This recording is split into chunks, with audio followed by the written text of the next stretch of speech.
Hi hello film lovers welcome to Jigel Raja. ఈరోజు మన topic ఏంటంటే మీరు ఏదైతే తమ్నైన్లో చూసారో సో అదే టాపిక్ మీద ఈరోజు మనం డిస్కస్ చేయబోతున్నాం. వీడియో స్కిప్ చేయకుండా ఎన్ని వరకు చూడండి. మ్యాక్సిమం ల్యాగ్ తగ్గించేసి షార్ట్గా మూవీ రివ్యూస్ అవ్వచ్చు అండ్ డిస్కషన్ వీడియోస్ అవ్వచ్చు, ఇలాంటివి ఇవన్నీ కూడా నేను షార్ట్గా చేయడం జరిగింది. సో ల్యాగ్గా చేస్తాను, అప్పుడప్పుడు వస్తాయి, ఎందుకంటే మ్యాటర్ ఉంటే మాత్రం తప్పకుండా మాట్లాడతాను. సో లేట్ చేయకుండా టాపిక్లోకి వెళ్ళిపోదాం. అందుకంటే ముందు మన ఛానల్ని సబ్స్క్రైబ్ చేయండి అండ్ సబ్స్క్రైబ్ చేసి పక్కన వస్తున్న గంట సింబల్ పైన క్లిక్ చేసి అండ్ వీడియో ఎలా అనిపించిందో కామెంట్ చేసి లైక్ చేసి షేర్ చేయండి. ఓకే, ఫస్ట్ ఆఫ్ ఆల్ నాకు తెలిసిన అప్డేట్ వైజ్గా ఏంటంటే పెద్ద మూవీ జూన్ 25న మన ముందుకు రాబోతుంది. అంటే మే నెల, నెక్స్ట్ మంత్ కూడా వెళ్ళిపోవాలి. ఆ తర్వాత ఆ మంత్ ఎండింగ్ అనమాట, జూన్ మంత్ ఎండింగ్. మే తర్వాత వచ్చేది ఏంటి, జూన్.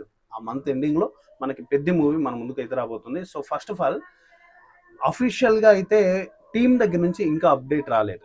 ఇవి బయట చక్కర్లు కొడుతున్న అప్డేట్, మేబీ అది కూడా కన్ఫర్మ్ అవ్వచ్చు కూడా, ఎందుకంటే వాళ్ళు ఆల్రెడీ 1 మంత్ టైం పెడతాము, సో దాని ఆ టైం కూడా అప్డేట్ ఇస్తామని వాళ్ళు చెప్పి ఒక పోస్ట్ రిలీజ్ చేశారు పెద్ద పోస్ట్ పోన్ అవుతున్న దాని గురించి.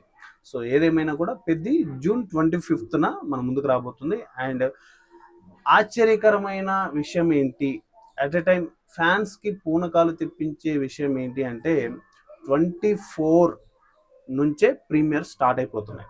నైట్ కాదండి, డేలో నుంచే స్టార్ట్ అయిపోతున్నాయి. మళ్ళీ నైట్ ప్రీమియర్స్ అంటే అది పెద్ద మూవీస్కి దేనికైనా ఉండేది, దాని గురించి సపరేట్గా చేయాల్సిన అవసరం లేదు. అండ్ 24th నుంచే ప్రీమియర్ స్టార్ట్ అవుతున్నాయి మార్నింగ్ నుంచి. అది ఎక్కడ ఏ షో ఎలా పడుతుందో తెలియదు. సో రెడీగా ఉండండి. మెగా అభిమానులు, మెగా రామ్ చరణ్ అభిమానులు అయితే ఇక ఈగర్లీ రెడీగా ఉండండి.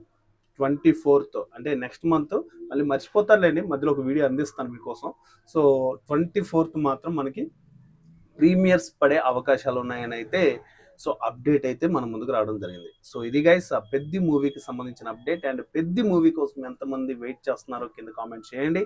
అలాగే రామ్ చరణ్ అభిమానులు ఎవరైనా ఉంటే వీడియో ఎలా అనిపించిందో కింద కామెంట్ చేసి తప్పకుండా ఒక లైక్ అయితే ఇచ్చుకోండి. నెక్స్ట్ వీడియోలో మళ్ళీ కలుసుకుందాం. అంతకంటే ముందు మన ఛానల్ని సబ్స్క్రైబ్ చేస్తూ ఫాలో అయిపోండి. Thank you.